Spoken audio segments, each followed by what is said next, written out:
Welcome to IMSC। आज हम पढ़ने वाले हैं taxonomical hierarchy. So in previous video we have studied about taxonomy. आप सभी ने पढ़ा कि what is taxonomy, who is father of taxonomy. तो जिन्होंने वो वीडियो ना देखा हो वो उसे ज़रूर देखें और आज का ये वीडियो ध्यान से सुने because it is very important part.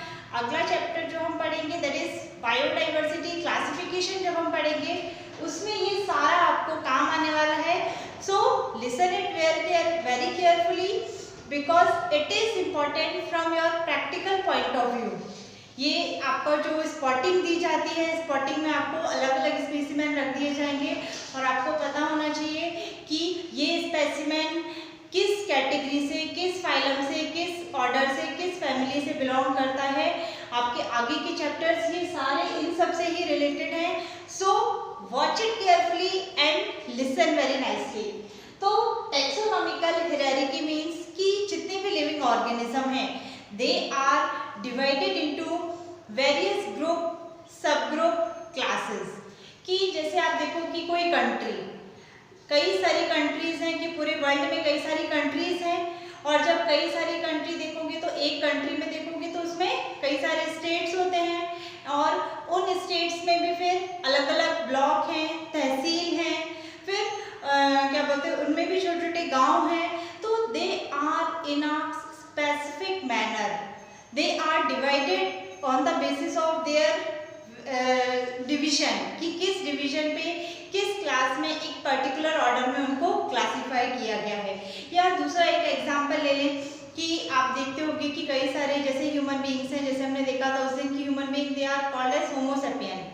तो हमारे सिस्टम में भी, हमारी सोसाइटी में भी आप देखो कि कितने सारे ह्यूमन बीइंग में भी अलग अलग कास्ट हैं कि जैसे हिंदू ले लो, मुस्लिम ले लो, सिख, क्रिश्चियन, और उनमें भी जैसे सपोज हम हिंदू की बात करें तो उसमें जैन भी आ जाएंगे, पंजाबी भी आ जाएंगे और उसके बाद भी फिर उसमें मराठी ब्राह्मण या गुजराती जैन या मराठी जैन ऐसे आ जाते हैं और उनमें भी फिर दिगंबर, श्वेतांबर ऐसे होते हैं।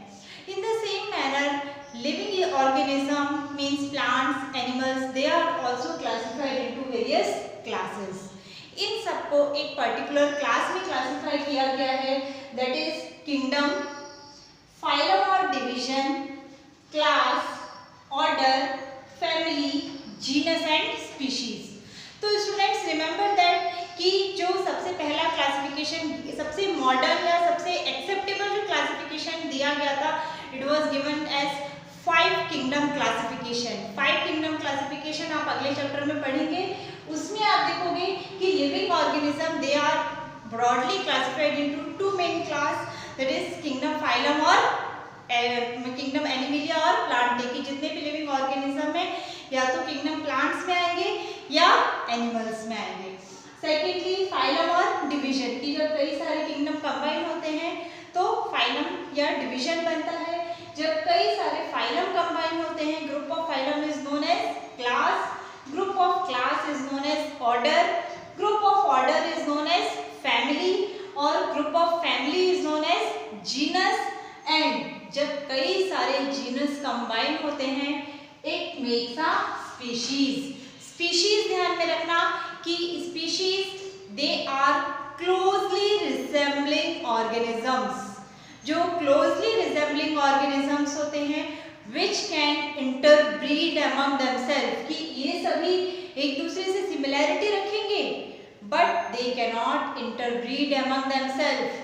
इंटरब्रीडिंग सिर्फ किसमें होती है? स्पीशीज में। एक ही स्पीशीज के ऑर्गेनिज्म इंटरब्रीड कर सकते हैं, रिप्रोड्यूस कर सकते हैं, बाकी किसी भी फैमिली, ऑर्डर या जीनस में इंटरब्रीडिंग पॉसिबल नहीं है। That is the main difference between them. So remember that कि अगर हम मूव करें किंगडम से स्पीशीज की तरफ तो सबसे ज़्यादा नंबर, सबसे ज़्यादा पॉपुलेशन किंगडम में होगी। कि जैसे अगर हम प्लांट किंगडम की बात करें तो जितने भी प्लांट्स हैं, flowering, non flowering, monocot, dicot, herb, shrub, tree, वो सब इस किंगडम में आ जाएंगे, किंगडम प्लांटे में आ जाएंगे। In the same manner if we talk about kingdom animalia तो जितने भी एनिमल्स हैं, लैंड एनिमल, वाटर एनिमल, फिर उसके बाद vertebrate, invertebrate, chordate, non chordate, they all fall under the category of kingdom animalia. But जैसे जैसे हम आगे बढ़ते जाएंगे तो उनमें उनकी जो पॉपुलेशन है वो कम होती जाएगी, बट उनकी सिमिलैरिटी बढ़ती जाएगी। That is taxonomical hierarchy. Understood कि क्या होता है टैक्सोनॉमिकल हायरार्की? कि उनकी रिजेम्बलेंस के बेसिस पे, उनकी सिमिलैरिटीज के बेसिस पे, उनकी प्रॉपर्टीज में कितनी क्या सिमिलैरिटीज हैं उसके बेसिस पे उनको क्लासिफाई किया गया है। किंगडम मीन्स ज़्यादा पॉपुलेशन बट कम रिजेम्बलेंस, और जैसे जैसे आगे बढ़ते जाएंगे वैसे वैसे स्पीशीज में रिजेम्बलेंस बढ़ता जाएगा, और सबसे ज़्यादा रिजेम्बलेंस एक ही स्पीशीज के ऑर्गेनिज्म में होगा। They are closely related organisms which can interbreed. Clear? अब एक चीज ध्यान रखो कि इसको लर्न करने का एक शॉर्टकट मैं आपको बताती हूँ कि this sequence you have to remember in this manner only. इसे आप कि आपको कोई भी ऑर्गेनिज्म दे दिया जाएगा, जैसे सपोज आपको दे दिया मैंगो या दे दिया वीट, तो उसको आपको उसकी हर कैटेगरी को डिस्क्राइब करना है कि वो किस फाइलम में आता है, किस डिवीजन में आता है, किस क्लास में आता है। तो आपको ये सीक्वेंस याद होना चाहिए। उसके लिए एक शॉर्टकट बताती हूँ मैं।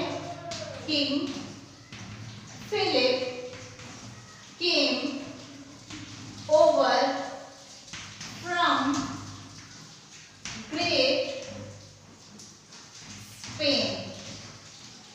So student, this is a shortcut to remember this taxonomical hierarchy. इसे लर्न करने के लिए आप ये शॉर्टकट ध्यान में रखें। King Philip came over from Great Spain. King means kingdom, P for phylum, C for class, O for order, F for family, G for genus and S for species. Clear? Don't forget this and remember this sequence. King Philip came over from Great Spain. That is kingdom, phylum, class, order, family, genus and species. Now we are going to understand it with a example. Example के through हम समझेंगे इसे।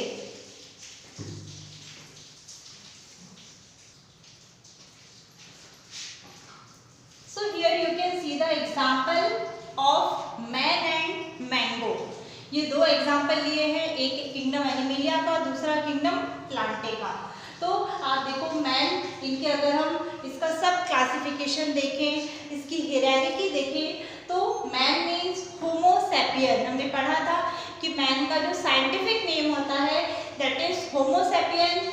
इनका genus homo, family hominidae, order primata, primates order से belong करते हैं ये, class mammalia, they are mammals. आपने 9th क्लास में पढ़ा होगा कि जितने भी कॉर्डेट्स हैं उनको 5 मेन क्लास में डिवाइड किया गया है, और उसमें जो सबसे डेवलप्ड, सबसे लास्ट जो कैटेगरी होती है that is mammals, because they can only give birth to young ones. Next chordates means they have backbone. कि ब्रॉडली अगर हम क्लासिफाई करें तो living organisms they are classified into two types, that is chordates and non-chordates. Chordates means which have backbone, or non-chordates means which do not have backbone. Secondly mango, mango इसका जो scientific name है that is Mangifera indica, genus Mangifera, family Anacardiaceae, then order Sapindales and class dicotyledons. आपने पढ़ा होगा कि plants जो हैं they are classified into two types, monocot और डाइकॉट, जिनमें 2 कोटिलेडॉन प्रेजेंट होते हैं जो 2 पार्ट में डिवाइड हो जाते हैं। They fall under the category of dicotyledon. And last is angiosperms means they are flowering plants. तो by this example you can make any chart कि आप किसी भी प्लांट, किसी भी एनिमल का अगर आपको क्लासिफिकेशन लिखने आए, अगर आपको उसका सब डिवीजन लिखने को आए, so you have to write it this manner. ठीक है। इसके बाद नेक्स्ट है टैक्सोनॉमिकल एड्स कि from where, what are the sources from which we can get this information. तो जू, पार्क, गार्डन, हार्बेरियम के फाइल बनाते हैं, उसमें डिफरेंट टाइप के प्लांट्स, उनका साइंटिफिक नेम, उनकी उनका वेनेशन कैसा है, वो टाइप कैसा है, हर्ब है, श्रब है, ट्री है, उसकी लीव्स किस फॉर्म में अरेंज होती हैं, फ्लावर्स कैसे होते हैं, ये सारा हम टेक्सोनॉमिकल एड्स के थ्रू जान सकते हैं. So here this chapter is finished. First chapter is finished. I hope you might have understood what is taxonomical hierarchy. So don't forget to like, share and subscribe this channel. Be with me and we will meet again with a new video. Bye bye.